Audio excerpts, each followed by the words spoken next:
নমস্কার, আমি শিয়া। এই মিনি প্ল্যান্টটা কী করে বানালাম এটাই তোমাদের সাথে আজকে শেয়ার করব। তোমরা দেখতেই পাচ্ছ আমার ভিডিও ব্যাকগ্রাউন্ডে একজন তো হলো ডবলু, যাকে তোমরা সবাই চেনো, আর একটি হলো মিষ্টি হাতি, যেটা আমারই বানানো। এদেরই সাথে আমি একটা মিনি প্ল্যান্টই রাখবো বলে ঠিক করলাম, তাই কথা মতো বানাতেও বসে পড়লাম। প্রথমে এটা মাটির উনুনের মতো লাগলেও শেষ পর্যন্ত কি বানালাম তোমরাই দেখো। আচ্ছা, তোমাদের কাদের কাদের ছোট জিনিস মানে যে কোনো জিনিসের ছোট ফর্মগুলো ভালো লাগে আমাকে কমেন্টে জানিও। আমার তো খুব ভালো লাগে।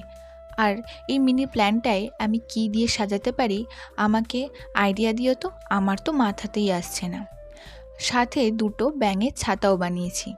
এই কাজটা তোমাদের কেমন লাগলো আমাকে জানাতে একদম ভুলো না কিন্তু। আর ভালো লাগলে কমেন্ট করো আর একটা লাইক করে দিও।